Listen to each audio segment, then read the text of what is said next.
दोस्तों, सबसे पहले मैं आपको यह विश्वास दिलाना चाहता हूं कि इस कहानी के अंत तक आपके चेहरे पर एक मुस्कुराहट होगी, क्योंकि इस कहानी को अंत तक ध्यान से सुनने के बाद आप कुछ ऐसा जान लेंगे जो इस जीवन के रूपांतरण के लिए काफी है। तो चलिए कहानी की शुरुआत करते हैं। यह उन दिनों की बात है जब एक सन्यासी सेब के बाग में अपना समय व्यतीत कर रहे थे।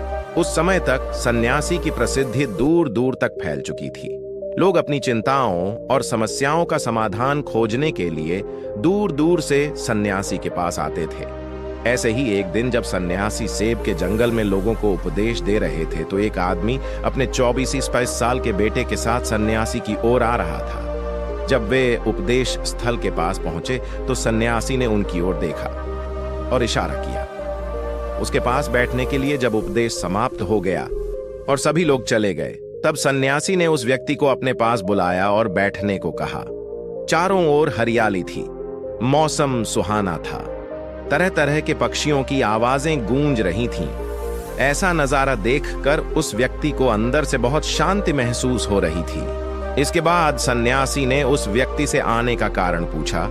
इस पर वह व्यक्ति बोला, हे महात्मा, मैं अपने बेटे को आपसे मिलवाने के लिए 2 दिन की लंबी यात्रा कर आया हूं। यह मेरा इकलौता बेटा है और वह हर वक्त थका रहता है। ऐसा लगता है कि इसमें जान ही नहीं है।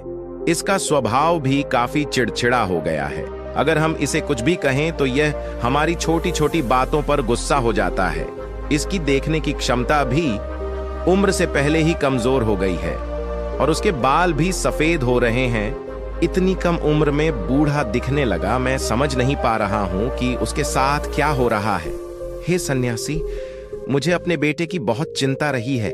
मैं अपने बेटे को डॉक्टर के पास ले गया तो उन्होंने कुछ दवा दी और कहा, बेटा कम तनाव ले। वह अपने दिमाग पर बहुत अधिक तनाव लेता है, इसीलिए उसकी यह हालत है। लेकिन उन्हें बहुत समझाने के बाद भी मुझे तनाव का मतलब समझ नहीं आया। मुझे नहीं पता कि तनाव क्या है, इसका कारण क्या है और इसे कैसे दूर किया जाए मेरे बेटे के मन की। लेकिन सबसे पहले मुझे यह समझना होगा कि तनाव क्या है, इसलिए मैं आपके पास आया हूं। सन्यासी, कृपया मेरी समस्या का समाधान करें। यह सुनकर सन्यासी ने उनके बेटे को बहुत ध्यान से देखा, उसके चेहरे को देखा, उसकी आंखों को देखा, फिर उसके हाथों की नाड़ी भी जांची। यह सब अनुष्ठान करने के बाद सन्यासी ने उस व्यक्ति से कहा कि तनाव कोई भी नहीं लेना चाहता, लेकिन फिर भी यह तनाव व्यक्ति के दिमाग को दीमक की तरह जकड़ लेता और व्यक्ति को पता भी नहीं चलता कि वह तनाव में है। लेकिन अगर व्यक्ति तनाव के कारणों को अच्छे से समझ ले और तनाव के बारे में एक पैमाना बना ले जिससे उसे पता चल सके कि वह कितना तनावग्रस्त है, तो वह इस समस्या का समाधान भी ढूंढ सकता है। सबसे पहले यह समझ ले कि तनाव क्या है। जब भी कोई व्यक्ति काम कर रहा हो लेकिन उसका मन कल्पनाओं में भटक रहा होता है, इसलिए उसके शरीर और दिमाग के बीच एक दूरी बन जाती है। यह दूरी जितनी अधिक होती है, व्यक्ति उतनी ही देर तक बेहोशी की स्थिति में रहता है और शरीर और मन के बीच के इस तनाव को ही तनाव कहा जाता है। आखिर पसंदीदा खेल खेलने के बाद इंसान ऊर्जा और खुशी से क्यों भर जाता है, जबकि वह अपने शरीर को थका चुका होता है। लेकिन समझने वाली बात यह है कि खेलते समय दिमाग और शरीर पूरी तरह से एक साथ खेल में केंद्रित होते हैं, जिससे शरीर और मन के बीच दूरी नहीं रहती और तनाव नहीं आता, और मन में कोई तनाव हो तो दूर हो जाता है। लेकिन इसके विपरीत जब हम कुछ ऐसा करते हैं जो हमें पसंद नहीं है, तो हमारा शरीर वह काम तो कर रहा है, लेकिन हमारा मन कहीं दूर कल्पनाओं में भटक रहा है, जिससे शरीर और दिमाग के बीच दूरी पैदा हो जाती है और तनाव पैदा हो जाता है। इसलिए ऐसा करना चाहिए, एक समय में केवल एक ही काम करना चाहिए और अपने शरीर और दिमाग की सारी शक्ति उसी एक काम में लगानी चाहिए, ताकि व्यक्ति के अंदर तनाव पैदा ना हो। सबसे प्रमुख कारणों में से पहला है अति महत्वाकांक्षी होना, महत्वाकांक्षी होना। अच्छी बात है, लेकिन क्या आपने कभी गौर किया है कि उस आदमी का एक लक्ष्य कभी पूरा नहीं होता? उसका एक लक्ष्य पूरा नहीं होता कि वह दूसरे की ओर भागने लगता है। अगर दूसरा पूरा हो जाता है तो फिर तीसरे को, और इस प्रकार वह गोल गोल घूमता रहता है अपने जीवन में अपने लक्ष्य को प्राप्त करने के लिए। इसीलिए जो व्यक्ति अधिक महत्वाकांक्षी होता है, जो बड़े लक्ष्य निर्धारित करता है, वह कभी भी वर्तमान में नहीं रह सकता। उसका दिमाग हमेशा भविष्य की योजना बनाने में व्यस्त रहता है। उसका शरीर वर्तमान में रहता है, लेकिन उसका दिमाग भविष्य में रहता है, जिससे इंसान के शरीर के बीच दूरियां पैदा हो जाती हैं और वह तनावपूर्ण जीवन जीने लगता है। सन्यासी के मुख से यह बात सुनकर लड़के ने सन्यासी से कहा कि इसका मतलब है कि हमें लक्ष्य नहीं बनाना चाहिए, क्योंकि लक्ष्य निर्धारित करना भी महत्वाकांक्षा है। इसी बहाने सन्यासी ने कहा कि जीवन में लक्ष्य रखना कोई गलत बात नहीं है, लेकिन समस्या तब उत्पन्न होती है जब हम अपना सारा ध्यान उस लक्ष्य को प्राप्त करने के परिणाम पर केंद्रित कर देते हैं। व्यक्ति को वर्तमान में जीना चाहिए, एक लक्ष्य निर्धारित करें और उस लक्ष्य को प्राप्त करने के लिए कड़ी मेहनत करते रहें। लेकिन साथ ही आपको यह भी ज्ञान होना चाहिए कि आप अभी भी वर्तमान में जी रहे हैं और वर्तमान सत्य है। सन्यासी ने आगे कहा कि ईर्ष्या तनाव का एक और बड़ा कारण है। जब कोई व्यक्ति ईर्ष्या से भर जाता है तो उसका मन अंदर ही अंदर सड़ने लगता है। ईर्ष्या एक आंतरिक घाव है, यानी मन का घाव। इंसान के शरीर का घाव तो ठीक हो सकता है, लेकिन मन का घाव कभी नहीं भर सकता। इसलिए कभी भी दूसरों की उन्नति और खुशी से ईर्ष्या नहीं करनी चाहिए, क्योंकि ईर्ष्या तनाव का कारण बनती है। इसके बाद सन्यासी ने तनाव का अगला कारण बताया और कहा कि अरुचिकर काम भी मन में तनाव पैदा करता है। जो काम हमें करना पसंद नहीं है, उस काम में हमारा मन नहीं लग पाएगा, हमारा शरीर वहीं बैठ जाएगा। लेकिन हमारा मन कल्पना की उड़ान भरता है, जिससे शरीर और मन के बीच दूरी पैदा हो जाती है और व्यक्ति तनावग्रस्त हो जाता है। इसलिए व्यक्ति को हमेशा अपनी रुचि के अनुसार ही कार्य करना चाहिए। यदि व्यक्ति ने यह तय कर लिया है कि उसे कौन सा काम करना है और वह उसी काम को अपने जीवन का लक्ष्य बना लेता है, तब वह काम उसके लिए काम नहीं बल्कि खेल बन जाता है। लेकिन दोस्तों, अपने जुनून को फॉलो करो, यह कहना कितना आसान है, अपना सच्चा जुनून ढूंढना कितना मुश्किल है। क्योंकि आजकल ज्यादातर युवा सेलिब्रिटीज और सोशल मीडिया से प्रभावित हैं। वे किसी भी काम को अपना जुनून मानते हैं और फिर कुछ दिनों तक कोशिश करने के बाद उसे बीच में ही छोड़ देते हैं, क्योंकि यह उनका जुनून नहीं था। और इस तरह वे अपना कीमती समय और ऊर्जा बर्बाद करते हैं। तनाव का चौथा कारण है दूसरों से अपेक्षा करना। सन्यासी ने उस व्यक्ति की ओर इशारा करते हुए कहा, एक पिता के रूप में तुम्हें अपने बेटे से बहुत सारी उम्मीदें होंगी कि आपका बेटा बहुत सफल इंसान बने, आपका नाम रोशन करे और जैसा जीवन चाहे वैसा जिए, आपकी हर बात माने। लेकिन क्या अभी तक किसी की भी उम्मीदें पूरी हुई हैं? जब भी कोई व्यक्ति दूसरे से कुछ अपेक्षा करने लगता है तो वह अनजाने में तनाव पैदा करना शुरू कर देता है। खुद के लिए जरा सोचिए, अगर आपका बेटा आपके मुताबिक काम नहीं कर रहा है और वह वैसा नहीं बन रहा है जैसा आप उसे बनाना चाहते हैं, तो निश्चित तौर पर तनाव आपके दिमाग पर हावी हो जाएगा। आप तनावपूर्ण जीवन जीने लगेंगे और इस तनाव में आप इस तरह व्यवहार और बातचीत करेंगे कि आपके अपने बेटे के साथ संबंध बद से बदतर होते चले जाएंगे। इसलिए व्यक्ति को दूसरों से अपनी क्षमता से कम उम्मीदें रखनी चाहिए।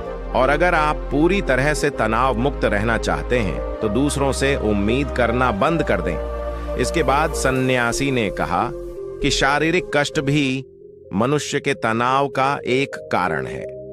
जब कोई व्यक्ति किसी शारीरिक दर्द से गुजर रहा होता है तो उसका पूरा ध्यान उस दर्द पर होता है और वह सारा दिन बस अपने दर्द के बारे में ही सोचता रहता है, जिससे उसका मन दुखद विचारों से भर जाता है और ऐसे व्यक्ति तनावग्रस्त रहने लगता है।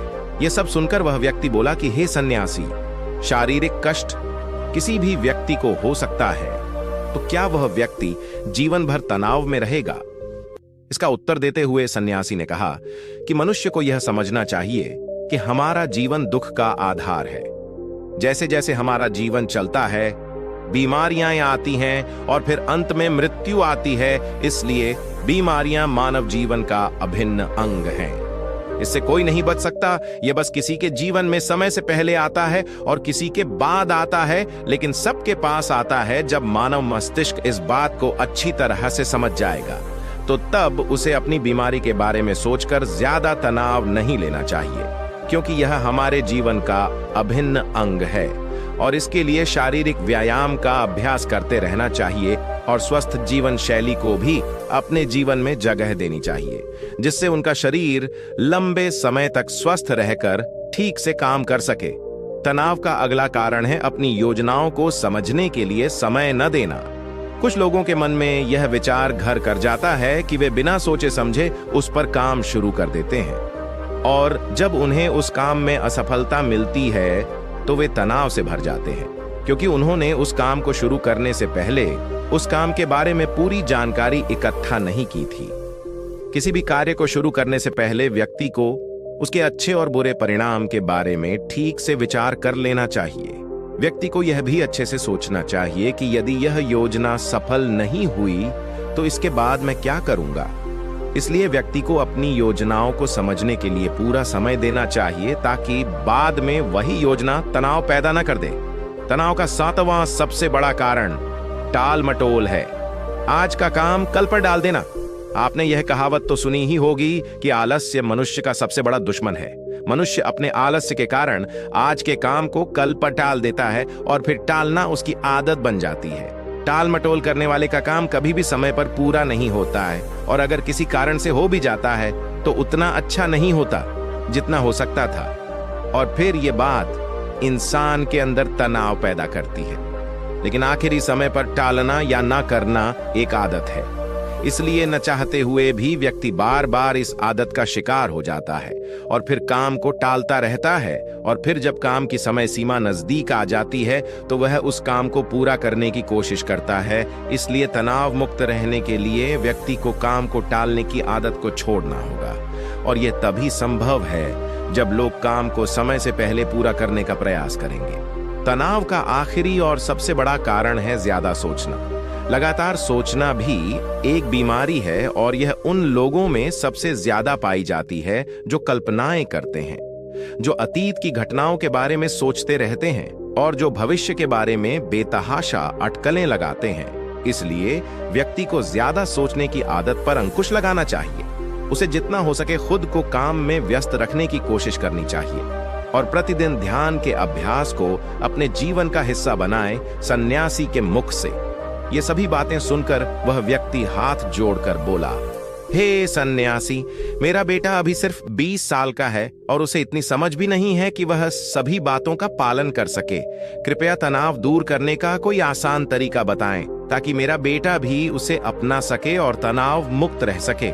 उस व्यक्ति की यह विनती सुनकर सन्यासी ने कुछ सोचते हुए उत्तर दिया, यदि आप इतनी सारी बातों का पालन नहीं कर सकते तो इसके लिए एक बहुत ही आसान तरीका है।